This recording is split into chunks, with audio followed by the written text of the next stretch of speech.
Alors nous voulons faire lecture ce matin dans le livre du prophète Agé. Nous poursuivons notre lecture. Nous entrons dans le deuxième chapitre ce matin et nous voulons lire simplement les 5 premiers versets du chapitre 2 du prophète Agé. Le 7e mois, le 21 du mois, la parole de l'Éternel fut adressée par l'intermédiaire du prophète Agé en ces mots. Parle donc à Zorobabel, fils de Shealtiel, gouverneur de Juda, à Josué, fils de Yehotsadak, le souverain sacrificateur, et au reste du peuple. Dis-leur, quel est parmi vous le survivant qui a vu cette maison dans sa gloire première? Et comment la voyez-vous maintenant? N'a-t-elle pas l'air de rien à vos yeux? Maintenant, fortifie-toi, Zorobabel, oracle de l'Éternel. Fortifie-toi, Josué, fils de Yehotsadak, le souverain sacrificateur. Fortifie-toi, peuple du pays tout entier, oracle de l'Éternel. Et travaillez, car moi, je suis avec vous, oracle de l'Éternel des armées, avec la parole que je vous ai donnée quand vous êtes sortis d'Égypte. Et mon esprit se tient au milieu de vous. Soyez sans crainte. Jusqu'ici la lecture de la parole de Dieu. Seigneur, merci pour ta parole. Seigneur, puisse ta parole ce matin nous parler. Puissions-nous être réceptifs dans nos pensées et dans nos cœurs à comprendre ce que tu veux nous dire. Parce que ta parole est la vérité, telle que tu le pries, Seigneur. Alors sanctifie-nous par la vérité de ta parole. L'herbe sèche, la fleur se fane, mais la parole de Dieu demeure éternellement. Alors oui, parle, Seigneur. Tes serviteurs écoutent. Amen. Depuis quelques semaines, nous nous intéressons au prophète Agé. Et je rappelle, ce que j'ai fait dans le passé, je rappelle que la raison pour cet intérêt du prophète Agé n'est pas forcément dans son contexte immédiat, c'est-à-dire que je n'ai pas choisi de faire cette série dans cette période parce que nous aurions un contexte particulier de se mettre à l'œuvre pour la construction d'un temple, même si j'aimerais beaucoup qu'on soit dans une situation de ce style. J'ai déjà évoqué ça dans le passé, je n'y reviens pas. Le contexte, donc, la raison de prendre ce prophète en ce moment n'est pas le contexte immédiat qui nous est ici, mais plutôt un verset dans le livre qui donne la dynamique globale de ce qui se passe ici, qui nous donne même une dynamique globale de l'évangile et de toute la révélation biblique. Et c'est ce petit verset 6 et 7 du deuxième chapitre d'Agé, quand il est dit « Une fois encore, et dans peu de temps, j'ébranlerai le ciel et la mer et la terre ferme, j'ébranlerai toutes les nations, les biens les plus enviables de toutes les nations viendront, et je remplirai de gloire cette maison, dit l'Éternel des armées. » Et nous vivons un temps d'ébranlement, même si ça a l'air de se calmer maintenant, mais le monde a été complètement ébranlé. Et ce qui est interpellant dans ce verset, c'est de voir que ce n'est pas une annonce de fin du monde, ce n'est pas une annonce de catastrophe finale, c'est plutôt une annonce de dire, s'il y a des moments où Dieu secoue le monde, c'est pour nous interpeller, pour nous montrer quelque chose de meilleur derrière. Et en l'occurrence ici, il s'agit d'ébranler le peuple pour qu'ils reprennent conscience de certaines choses et pour qu'ils aient la perspective de voir qu'il y a quelque chose de bien meilleur qui suit. Ils vont le vivre dans les quelques années qui vont suivre, mais encore bien meilleur dans la perspective de l'évangile qui va venir en Jésus-Christ et encore bien meilleur dans la perspective du jour où le Christ reviendra parmi nous. Alors, c'est le contexte global et général. Ceci étant dit, le contexte particulier local a beaucoup de choses à nous dire. Et donc, si la dynamique générale du livre est donc celle que je viens d'évoquer, eh bien la réalité plus concrète a des choses à nous dire. Et donc, en effet, qu'est-ce qui nous est dit dans le prophète Agé? C'est que Dieu parle. Il parle, alors par l'intermédiaire du prophète Agé, et il parle tout d'abord à Zorobabel, et il parle d'abord à Zorobabel parce que Zorobabel s'avère être celui qui a été nommé, posé, appointé comme gouverneur du peuple d'Israël. Il a un rôle ici devant Dieu fondamental. Il est le représentant politique, il est le responsable des affaires du peuple d'Israël ici, redevable à l'empereur certes, mais en attendant, il est le gouverneur ici, et donc Dieu lui parle à lui en premier. Il a une vocation à tenir, il a une redevabilité, et bien Dieu parle en tout premier au gouverneur. Rappelons, ce n'est pas hasard d'ailleurs, que ce gouverneur, Zorobabel, est de la lignée de David. C'est une façon aussi de dire, si Dieu te parle, c'est pour te mettre en lien avec tes pères, et particulièrement David, qui a eu un rôle fondamental, et pour te placer dans la perspective du fils de David qui va venir, qui s'appelle Jésus-Christ ici. Donc Dieu parle à Zorobabel. Puis Dieu parle à Josué, qui lui aussi a un rôle fondamental, lui aussi a une vocation particulière, lui aussi est nommé, appointé pour jouer un rôle déterminant ici, mais lui dans le sens religieux du terme, en tant que souverain sacrificateur. Et donc, n'est-ce pas intéressant de voir que Dieu, au travers du prophète, parle au gouverneur, au souverain sacrificateur et au reste du peuple. Et pourquoi Dieu prend-il soin d'interpeller, d'appointer lui aussi un prophète pour parler au peuple de Dieu, en passant par le gouverneur et en passant par le souverain sacrificateur? Eh bien parce qu'il y a comme un problème. Et le problème, on l'a évoqué aussi, mais rapidement pour se remettre dans le bain, c'est qu'une mission a été donnée au peuple d'Israël. Il était emmené captif après la destruction de Jérusalem, la destruction du temple, emmené en captivité à Babylone, et c'est le moment du retour. Le peuple est donc revenu, une partie du peuple, infime d'ailleurs, une partie du peuple est revenu avec une mission qui était celle de se réinstaller à Jérusalem et de reconstruire le temple. Et pour que cette mission soit remplie, Dieu a pourvu à tout.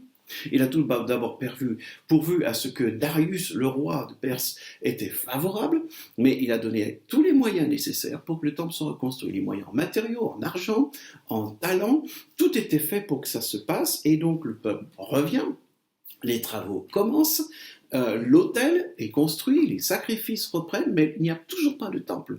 Le temple est toujours une ruine, l'autel est en plein air, quasiment en plein air ici, et nous sommes maintenant 18 années plus tard. Ils ont eu des oppositions, ils ont eu des problématiques, ils ont eu beaucoup de problèmes, il faut le dire, c'était pas une chose aisée, mais après c'est devenu un statu quo, et le peuple disait de toute façon, on n'a pas les bons éléments, on n'est pas dans les bonnes circonstances, et au moment où Agé parle, c'est encore moins un bon moment, et le peuple se dit, ce n'est pas le moment. Et donc Dieu intervient, et en voilà une première parole.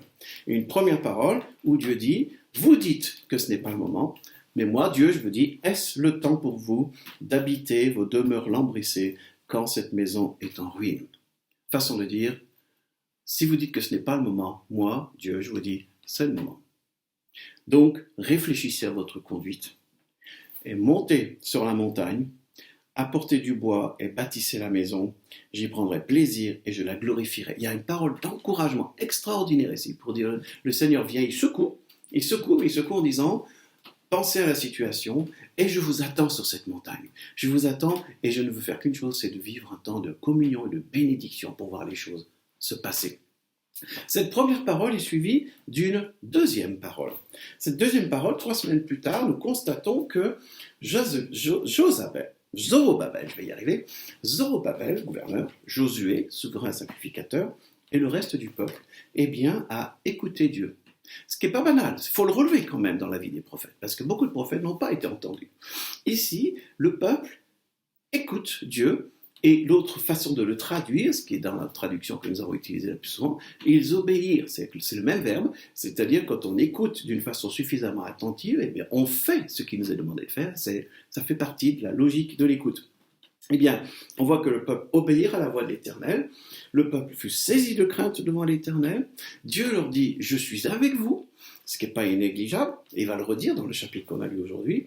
Puis l'Éternel éveilla l'esprit de Zorobabel, l'esprit de Josué et l'esprit de tout le reste du peuple, et ils vinrent se mettre à l'œuvre. Et on a relevé, c'était la dernière fois, que entre le moment où Dieu parle la première fois et le moment où Dieu parle la seconde fois, et en l'espace de 3 semaines, intéressant de voir qu'il y a 7 étapes fondamentales qui font la différence. C'est Dieu a parlé. Deuxièmement, le peuple a écouté. Ensuite, cette écoute a mené le peuple à être saisi de crainte, c'est-à-dire à se positionner à une place juste par rapport à leur Dieu, je n'y reviens pas. Quatrièmement, Dieu déclare être avec eux. Alors, on sait que Dieu est toujours avec eux, mais là, c'est une façon de dire « je suis avec vous » pour être vraiment avec vous dans la mission qui vous est confiée. Je suis à vos côtés ici. Cinquièmement, Dieu éveille l'esprit de Zorobabel, l'esprit de Josué et l'esprit du peuple. Le verbe ici, ça veut dire aussi secouer, comme quand on secoue quelqu'un pour le réveiller, justement ici. Ils sont secoués, et on avait noté que si on regarde l'histoire, comment est-ce qu'il y a un réveil chez le gouverneur, le souverain sacrificateur et le peuple? Mais il y a un réveil parce que Dieu parle, que le peuple écoute, que Dieu met les choses dans leur juste place, et qu'ils savent que Dieu est avec eux dans cette procédure ici. Et donc, le réveil, c'est aussi simplement parfois le fait d'écouter, de mettre en application ce que Dieu nous donne de faire ici. Et nous voyons qu'après cette secousse de réveil, eh bien, sixièmement, le peuple prend une décision, il crée un mouvement, il bouge de là où il est, il sort du statu quo dans lequel il était jusque-là, et septièmement, il se met à l'ouvrage, c'est-à-dire qu'il reprend le travail tel qu'il est ici.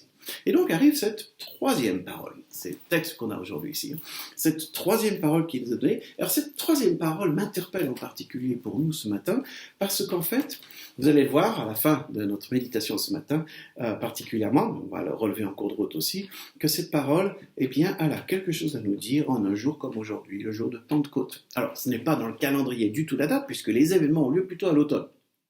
Et nous sommes, Pentecôte, plutôt au printemps. Mais il est intéressant de voir qu'il y a des choses à relever, j'y reviendrai, et je dois faire une petite confession entre nous, là, il y a personne d'autre autour qui nous entende là. J'ai un peu fait exprès que ça tombe, ce texte aujourd'hui, on a un petit peu arrangé que les dimanches soient là, c'est pas tout à fait un hasard, mais rentrons dans ce texte. Que dire de cette troisième parole venant de Dieu?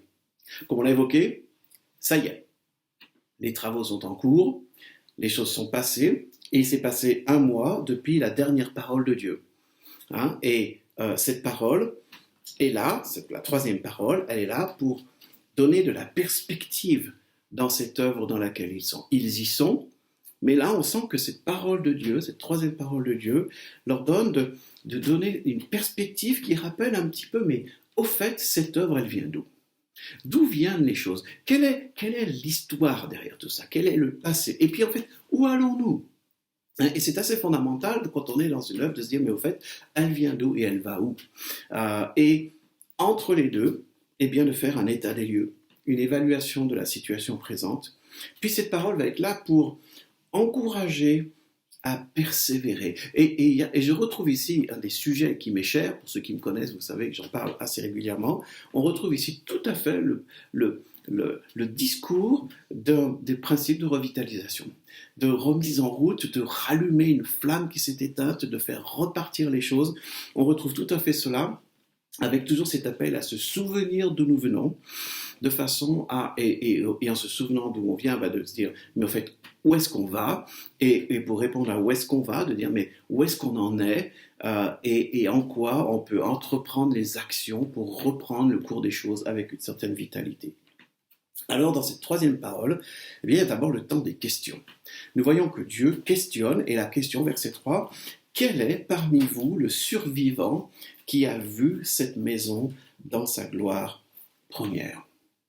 Y a-t-il parmi vous des membres du peuple d'Israël qui étaient là avant la déportation, qui a vu le temple de Salomon, qu'il a vu avant qu'il soit détruit, qui est parti en Babylone et qui est revenu, qui voit ce tas de ruines maintenant? Eh bien, y a-t-il parmi vous des témoins, des personnes qui peuvent rappeler aux autres comment c'était? Qu'est-ce que vous avez vu ici? Et donc, très important ici, au moment où il y a ce questionnement, très important pour dire que ce questionnement n'a absolument pas vocation de faire de la nostalgie. Le but, c'est pas de dire « Ah, le bon vieux temps, c'était fantastique, l'époque du temple de Salomon, tout était tellement mieux, tout était tellement formidable. » Et on peut très vite tomber dans une nostalgie de l'histoire, surtout quand on hérite d'une grande et belle histoire ici. Non, c'est pas l'esprit du tout de la question. L'esprit de la question, c'est plutôt au moment où le peuple reprend l'ouvrage, au moment où il y a eu 18 années de statu quo parce que les choses étaient compliquées, étaient même difficiles, il y avait beaucoup d'opposition et de résistance. Eh bien, quel va être l'enjeu ici? Eh bien, c'est de se souvenir quel rôle a joué Dieu dans la construction de ce temple premier? Quelle était la place de ce qui a été fait de la part de Dieu dans son œuvre? À quel point Dieu a fait des choses grandioses? Dans quel état d'esprit les choses furent faites et vécues? Rappelons-nous David. Comment David a fait ça? Comment David a planifié tout ça alors qu'il savait, il a pris qu'il ne pouvait pas le faire lui-même? Comment il a mis en place tout ce qui devait être nécessaire d'être fait pour que son fils Salomon bâtisse ce temple? Rappelons-nous ces choses et rappelons-nous aussi dans l'histoire, toujours sans faire de la nostalgie, mais pour être réaliste sur les choses, d'où nous venons. Rappelons-nous donc ce qui a été fait, qui était magnifique. Rappelons-nous aussi pourquoi ce temple n'est plus là aujourd'hui. Pourquoi il est détruit? Qu'est-ce qui s'est passé? Qu'est-ce qui a entraîné la perte de ce temple? Eh bien, derrière cette question, il y a tout cela. Et puis il y a un appel au témoignage, au souvenir, à la réalité. Qui a vu cette maison avant? Qui peut nous en parler? Qui peut nous décrire ce qu'elle était? Et comment la voyez-vous maintenant? N'a-t-elle pas l'air de rien à vos yeux? On sent là qu'il y a un côté de dire, vous êtes remis au travail, mais rappelez-vous, remettez les choses en perspective. Regardez ce que c'était. Regardez ce que c'est maintenant, afin que vous puissiez avoir la projection de ce que ça pourrait redevenir demain ici. Les travaux ont repris, mais rien ne doit être négligé. Il n'est pas question ici de faire du bricolage. Il n'est pas question ici de faire quelque chose un peu à la va-vite. Il y a eu 18 années sans progrès. Depuis un mois, les choses bougent, mais attention de ne pas perdre l'objectif. Alors il y a le temps des questions, suivi du temps de l'exhortation. Verset 4. Maintenant, fortifie-toi. 3 fois ce verbe, fortifie-toi. Affermis-toi, sois fort, trouve la force. Fortifie-toi, Zorobabel, fortifie-toi, Josué, fortifie-toi, peuple du pays tout entier.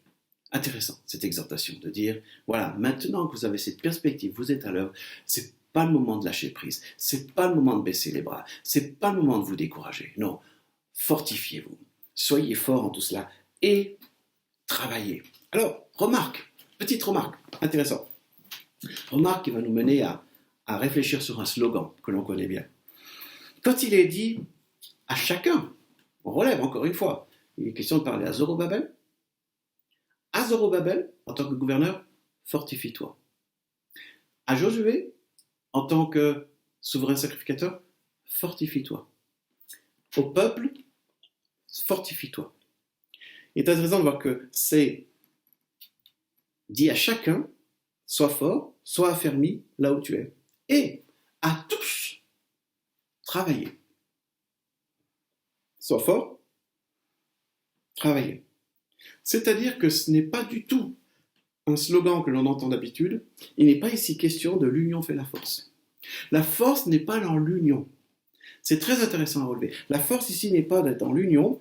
La force de chacun réuni mène à l'action. Et ce n'est pas la même chose. L'enjeu ici, l'exhortation dans cette 3e parole de Dieu ici, finalement, c'est de dire, l'enjeu n'est pas d'attendre les autres, l'enjeu n'est pas d'attendre qu'il y ait une dynamique de groupe pour trouver la force d'agir. L'enjeu n'est pas là. La force d'agir ne va pas dépendre des circonstances du bon vouloir des uns et des autres, des circonstances géopolitiques, des circonstances religieuses, etc. L'enjeu n'est pas là, sinon rien n'avancera. Non, l'enjeu ici, c'est que chacun a pour mission, avec tout ce qu'on a déjà vu avant, chacun a pour mission de trouver en Dieu la force et non pas dans les autres. Rappelons-nous les 7 étapes qu'on a mentionnées. Dieu parle. Est-ce que je l'écoute? C'est là que je vais trouver ma force. Est-ce que alors que je l'écoute, je me mets à ma juste place devant lui? Est-ce que je le laisse? Est-ce que je suis attentif aux secousses, au réveil qu'il fait en moi? Et est-ce que je prends la décision de me lever et d'agir? Là, il n'est pas question d'attendre les autres, il est question de le faire devant Dieu. En tant que gouverneur, en tant que chef religieux, en tant que peuple, on est appelé à retrouver vie, retrouver force et vigueur en Dieu et de réunir tout cela ensemble pour œuvrer ensemble. Et en voilà une magnifique dynamique. Et enfin, après le temps des questions et le temps de l'exhortation, le temps de la promesse. Et là, il y a quelque chose qui me mène au jour que nous sommes aujourd'hui. Car moi, je suis avec vous, oracle de l'Éternel des armées. Avec la parole que je vous ai donnée quand vous êtes sortis d'Égypte, et mon esprit se tient au milieu de vous, soyez sans crainte. Quelques petits détails ici qui ne se voient pas forcément dans le texte à première lecture. Tout d'abord, moi, je suis avec vous. On a là le nom de Dieu le Père. Le nom de Dieu qui s'est révélé à Moïse. Ce que l'on appelle le tétragramme. Moi, je suis qui je suis. J'étais, je suis, je serai. Voilà mon nom. Moi, Dieu. Moi, je suis. Je suis avec vous. Avec la parole. Quand on voit que au commencement était la parole, et la parole était avec Dieu, auprès de Dieu. La parole était Dieu. Comment ne pas penser au Fils?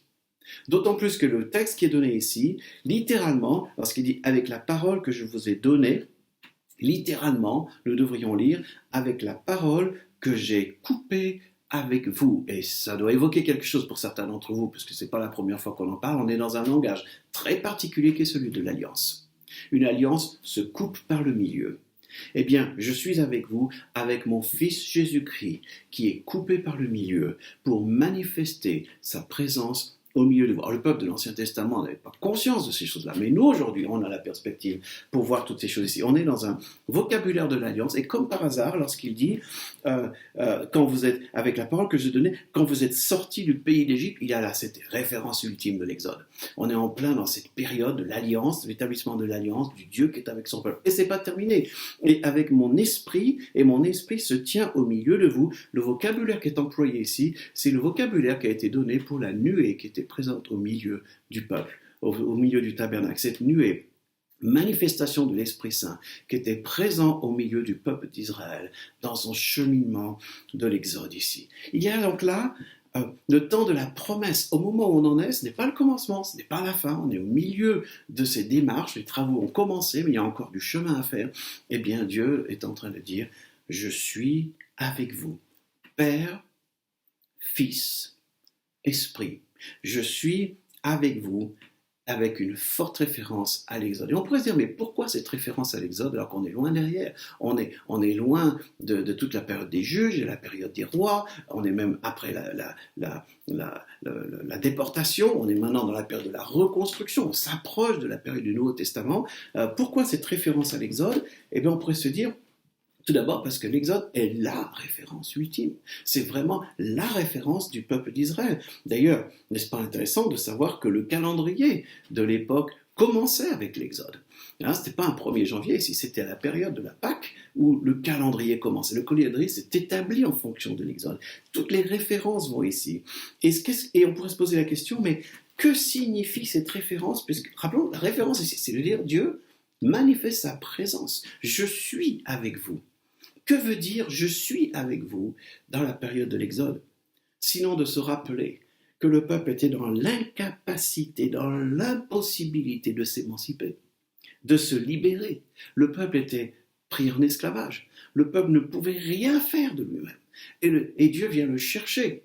Dieu vient le conduire, Dieu le protège de la puissance du Pharaon, Dieu lui donne de traverser la mer, Dieu lui donne d'être nourri, Dieu lui donne tous les éléments pour que le culte soit rendu, Dieu lui donne de vivre la réalité du tabernacle, autour de laquelle Dieu va dire « j'habite, je tabernacle au milieu de vous », et ainsi le peuple va être conduit. Eh bien voilà, on peut en dire beaucoup encore là, mais voilà ce qui fait écho à ce peuple qui est de retour de l'exil, qui est en train de reconstruire ce temple, et c'est laborieux.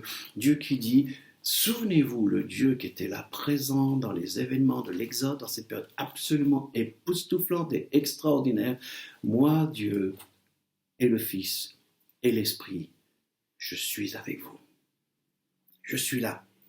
Et ainsi, si moi, le Dieu de l'Alliance, ai pu vous montrer ma fidélité, est-ce que cela voulait dire que je sois avec vous dans la période de l'Exode? Eh bien, je suis en train de vous dire que moi, le même Dieu, je suis avec vous maintenant dans la période de la reconstruction, dans la période où je viens vous secouer parce que vous dormiez, parce que vous vous êtes laissé aller, parce que vous êtes rentré dans un statu quo et que la mission n'est pas terminée. Eh bien, je viens vous secouer, mais je suis avec vous. Et je suis le même Dieu que le Dieu de l'Exode. Je suis avec vous et ainsi je suis le Dieu de l'Alliance. Et dans ma patience inouïe, parce qu'il en fallait de la patience, je suis encore avec vous pour qu'on continue d'aller de l'avant et que ainsi vous ne perdiez pas la perspective des choses. Souvenez-vous l'Exode, souvenez-vous le tabernacle, souvenez-vous la construction du temple, souvenez-vous combien mon honneur et ma gloire étaient au centre de tout cela. Souvenez-vous que ma propre personne était là, présente au milieu de vous. Alors dans ce que vous faites maintenant, ne perdez pas le cap, ne perdez pas la perspective. Je suis Dieu, je suis au milieu de vous.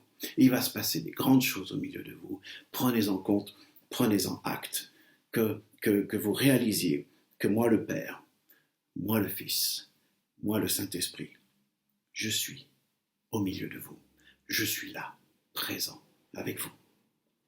Alors quel message que cette troisième parole donné au prophète Agé, à Zorobabel, à Josué et au reste du peuple. De quoi avoir là tout un élan. Alors me direz-vous, quel est le lien avec Pentecôte? Eh bien, j'en vois un. Alors le lien que je vois, c'est que cet épisode évoqué dans le livre d'Agé, comme je l'ai dit précédemment, n'est pas dans le calendrier de la fête des semaines, ce n'est pas le calendrier de Pentecôte. Si on devait y trouver une association de fêtes, ce serait plutôt la fête des récoltes, la fête finale, la fête des moissons. Mais relevons ce qui se passe. Rappelons-nous que Pentecôte n'est pas le début des choses. Pentecôte n'est pas le commencement de tout. Les choses sont déjà commencées. L'œuvre est commencée. Mais l'époque est plutôt une étape la Pentecôte, est plutôt une époque fondamentale dans un processus qui est démarré et qui nécessite la présence de Dieu pour cela. Dans l'Ancien Testament, l'Exode marque un début, l'entrée dans la terre promise marque une finalité, mais entre les deux, il y a cette marche. Entre les deux, il y a ce chemin. Et dans ce chemin, il y a ces temps de fêtes qui rappellent cela. Les fêtes des pains sans levain, qui rappellent donc la Pâque avec l'Exode. La fête des huttes, qui rappelle que lorsque vous serez arrivés, lorsque vous serez installés, et au moment des moissons, souvenez-vous ma fidélité, souvenez-vous ce que j'ai fait auprès de vous. Et entre les deux, la fête des semaines, 7 semaines après la Pâque, la célébration du début des récoltes. On consacre les premiers fruits pour que les premiers fruits soient donnés au Seigneur en reconnaissance et pour marquer une saison entière, une saison de moisson, une saison de récolte, une saison de fruits. Et bien de même, dans le Nouveau Testament, nous avons l'œuvre de la Pâque accomplie en Jésus-Christ. Nous avons l'attente de la parousie, du retour de Christ qui se prépare. Et entre les deux, nous sommes dans le temps de la moisson. Nous sommes aujourd'hui dans le temps de la moisson, qui a commencé avec la Pentecôte et qui se poursuit maintenant. Or, ce temps de la moisson se pose donc avec la célébration des premiers fruits. Or, que fait Dieu pour marquer cela? En ce jour de la Pentecôte, il envoie son Esprit Saint. Et il envoie son Esprit Saint sur tous pour manifester à tous sa présence. Pour manifester à tous que le Père et le Fils et le Saint-Esprit sont présents au milieu de ses enfants ici. Quand fait-il cela? Dieu fait cela 7 semaines après que Jésus ait dit « Tout est accompli ». 7 semaines après que Jésus ait dit « Tout est accompli ». Dans le livre d'Agé, entre la première parole et la troisième parole, il est très détaillé, il est dit qu'il se passe 7 semaines. 7 semaines se sont passées entre la première et la troisième parole, celle que nous étudions ce matin ici. Et quel est le but? Vous avez été attentifs. Je vous ai parlé, vous avez écouté. Vous vous êtes mis en route. Vous avez entamé le chantier. Et vous avez besoin de retrouver la juste perspective des choses. Eh bien, nous vivons un tournant, je vous garantis. Je l'étais déjà avant, comme avant la Pentecôte, l'Esprit était là. Mais je suis avec vous, alors fortifiez-vous et poursuivez l'œuvre. Travaillez ensemble, fortifiez-vous les uns les autres, mais travaillez ensemble. Je suis avec vous. Pierre Courtial, que j'ai déjà cité plusieurs fois, dit ceci en parlant de la Pentecôte, et je trouve que c'est une façon de mettre les choses au point, une grande clarté ici. Voici ce que dit Pierre Courtial. En vérité, le Christ est intimement avec les siens et en les siens, par l'Esprit, qui est un autre lui-même. Le Fils et l'Esprit Saint du Père n'étant qu'un, quoique distincts. Aussi, non pas malgré l'ascension, mais grâce à elle, grâce à l'ascension, Jésus-Christ a-t-il pu dire aux disciples, « Je suis avec vous tous les jours, jusqu'à la fin de l'ère. » Pierre Courtial ici donne en une phrase de façon assez claire que lorsque Jésus dit « Je suis avec vous tous les jours, jusqu'à la fin des temps », eh bien, il est en train de l'accomplir par la Pentecôte. L'ascension lui donne l'occasion de rappeler qu'il est avec eux et la Pentecôte le marque par la présence du Saint-Esprit. Ainsi, Jésus peut dire « Je suis avec vous ». Et la façon dont il dit ça, ça veut dire il n'y a pas un seul endroit sur cette terre où vous puissiez vous trouver sans que j'y sois. Il n'y aura pas une seule période dans l'histoire de l'humanité où vous puissiez vous trouver sans que j'y sois. Je suis avec vous tous les jours jusqu'à la fin des temps. Et nous sommes ce matin, ici, à Paris ou ailleurs, quel que soit l'endroit où nous nous trouvons au moment où nous écoutons ce message, ce culte, nous sommes dans le temps de la moisson. L'œuvre est commencée, l'œuvre n'est pas terminée. Peut-être que l'œuvre est au ralenti, peut-être avons-nous besoin d'un coup de pouce, une secousse peut-être même les éléments en ce moment nous réveillent un peu, nous donnent de reprendre conscience de certaines choses, avec peut-être un peu de revitalisation, peut-être avons-nous besoin d'un peu de revitalisation, peut-être est-ce nécessaire, eh bien, souvenons-nous ce que Dieu a fait. Évaluons la situation, fortifions-nous chacun là où nous sommes, dans l'état où nous sommes. Travaillons ensemble, mettons-nous ensemble pour faire avancer les choses. Et gardons à l'esprit que Dieu, le Père, le Fils et le Saint-Esprit est avec vous. Alors, Amen. Prions. Seigneur, merci. Merci de nous inclure dans cette mission, dans cette moisson, dans cette œuvre que tu as commencée, dans cette œuvre qui va vers un moment de tournant à nouveau avec le retour du Christ. Mais merci Seigneur de nous impliquer dans ce temps de l'histoire où tu nous as donné la preuve de ta présence par l'Esprit Saint. Et Seigneur, peut-être sommes-nous à l'arrêt. Peut-être sommes-nous dans un statu quo. Peut-être avons-nous opté pour une stagnation spirituelle. Et Seigneur, peut-être es-tu en train de nous parler. Alors nous voulons écouter. Nous voulons remettre la juste perspective des choses et te demander, Seigneur, de nous conduire, alors même que peut-être tu nous secoues, tu nous réveilles, de nous conduire et de nous donner, de vivre la réalité de l'œuvre, de nous trouver fortifiés en toi et de nous trouver, de pouvoir ainsi ensemble travailler avec cet espoir et cette garantie, cette assurance que tu es avec nous, Père, Fils et Saint-Esprit. Puisse ton esprit travailler ainsi en nous. Et nous te le prions dans le nom de Jésus-Christ.